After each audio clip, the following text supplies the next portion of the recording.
بسم اللہ الرحمن الرحیم۔ محترم سامعین مکرم، آج کے درس قرآن میں سورۃ الفاتحہ کی تشریح کی جائے گی۔ تشریح کے حوالے سے ایک ایک آیت کو الگ بیان کیا جائے گا۔ سب سے پہلے بسم اللہ الرحمن الرحیم کا معنی بتائیں گے۔ تو بسم اللہ الرحمن الرحیم کا معنی ہے میں شروع کرتا ہوں اللہ تعالیٰ کے نام سے جو بڑا مہربان اور نہایت رحم کرنے والا ہے۔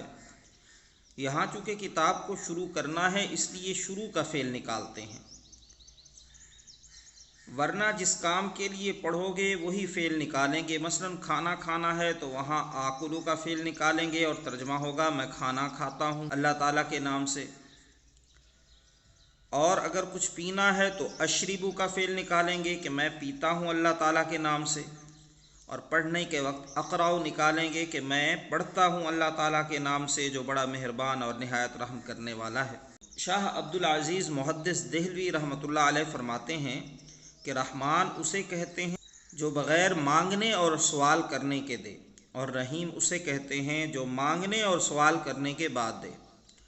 تو اللہ تعالیٰ رحمان ہے کہ ہمیں جو کچھ ملا ہے، وجود ملا ہے، کان ملے ہیں، آنکھیں ملی ہیں، ناک ملا ہے، دل دماغ ملا ہے، زبان ملی ہے، سب کچھ اس نے بغیر مانگنے کے دیا ہے۔ اور کتنی چیزیں ہیں جو اس نے بن مانگے عطا فرمائی ہیں، کیونکہ جب اس نے عطا کی ہیں ہمیں اس وقت سوجھ بوجھ ہی نہیں تھی، اور مانگنے پر بھی وہی دیتا ہے کہ رحیم بھی ہے، اس کے سوا کوئی نہیں دے سکتا۔ مفسرین نے یہاں لکھا ہے کہ رحمان دنیا کے حوالے سے ہے۔ رحمان اسے کہتے ہیں جو ہر ایک کو دے، کافر کو بھی دے، مسلم کو بھی دے۔ اور رحیم اسے کہتے ہیں جو صرف مومنوں کو دے۔ تو اللہ تعالیٰ کی ذات دنیا کے حوالے سے رحمان ہے اور آخرت کے حوالے سے رحیم ہے، کیونکہ آخرت میں صرف مہربانی مسلمانوں سے ہوگی۔ الحمدللہ رب العالمین، تمام تعریفیں اللہ کے لیے ہیں۔ یہاں ایک حمد ہے اور ایک مدح ہے۔ حمد ایسی تعریف کو کہتے ہیں جو کسی کے ذاتی افعال پر کی جائے، ذاتی اوصاف پر کی جائے۔ مدح عام ہے، کسی کی خوبی ذاتی ہو یا غیر ذاتی ہو، اس پر جو تعریف کی جائے اس کو مدح کہتے ہیں۔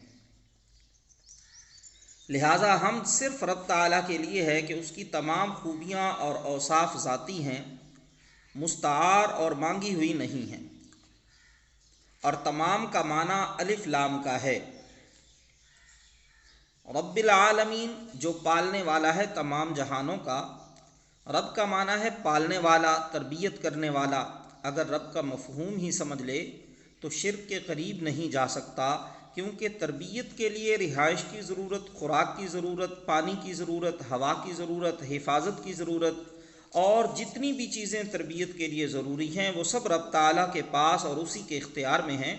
تو کوئی اور اس کا شریک اور حصے دار کس طرح بن گیا، اور اس کے سوا کسی اور کے پاس حاجت روائی کے لیے جانے کی ضرورت ہی کیا ہے، اور تربیت کرنے والا صرف رب تعالیٰ ہے۔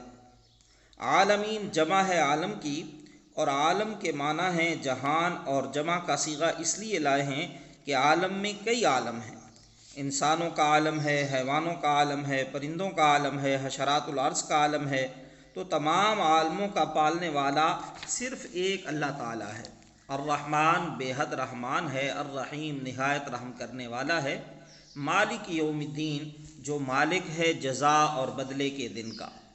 دین کا معنی بدلہ اور جزا ہے۔ آج بھی حقیقی مالک تو وہی ہے، مگر عارضی طور پر بندوں کو بھی مالک بنایا ہے۔ یہ تیری میری ہم جو کہتے ہیں کہ ادھر تیری حکومت ہے اور ادھر میری حکومت ہے، فلاں چیز تیری ہے اور فلاں چیز میری ہے، تیرا اقتدار ہے اور میرا اقتدار ہے، مگر قیامت کے دن جب تمام کائنات جمع ہوگی، رب تعالیٰ کی طرف سے اعلان ہوگا لمن الملک اليوم، بتاؤ آج کس کا ملک اور کس کی شاہی ہے۔ دنیا میں تم بادشاہ اور ڈکٹیٹر بنے ہوئے تھے اور کہتے تھے کہ میرا ملک اور میری شاہی ہے، اس وقت سب کی زبان سے نکلے گا للہ الواحد القہار، آج اللہ واحد قہار کی شاہی ہے، وہاں میری تیری کرنے والا کوئی نہ ہوگا۔ ایاک نعبد و ایاک نستعین، اے پروردگار ہم صرف تیری ہی عبادت کرتے ہیں۔ قاعدے کے مطابق نعبدو کا ہونا چاہیے تھا، نعبدو پہلے اور کاف ضمیر بعد میں ہونی چاہیے تھی کہ ہم تیری عبادت کرتے ہیں، مگر ضمیر کو فعل اور فاعل پر مقدم کر دیا تاکہ حصر پیدا ہو جائے۔ اب معنی ہوگا ہم صرف تیری ہی عبادت کرتے ہیں، زبانی عبادت بھی اور بدنی عبادت بھی اور مالی عبادت بھی صرف اللہ تعالیٰ کے لیے ہی ہے۔ اور تحیات میں بھی ہم اس بات کا اقرار کرتے ہیں، کیونکہ عبادت کی 3 ہی قسمیں ہیں، ایک قولی عبادت ہے، ایک فعلی عبادت ہے اور ایک مالی عبادت ہے۔ التحیات للہ زبانی باتیں اللہ تعالیٰ کے لیے ہیں، والصلوات اور بدنی باتیں بھی صرف اللہ تعالیٰ کے لیے ہیں، والطیبات مالی باتیں بھی صرف اللہ تعالیٰ کے لیے ہیں۔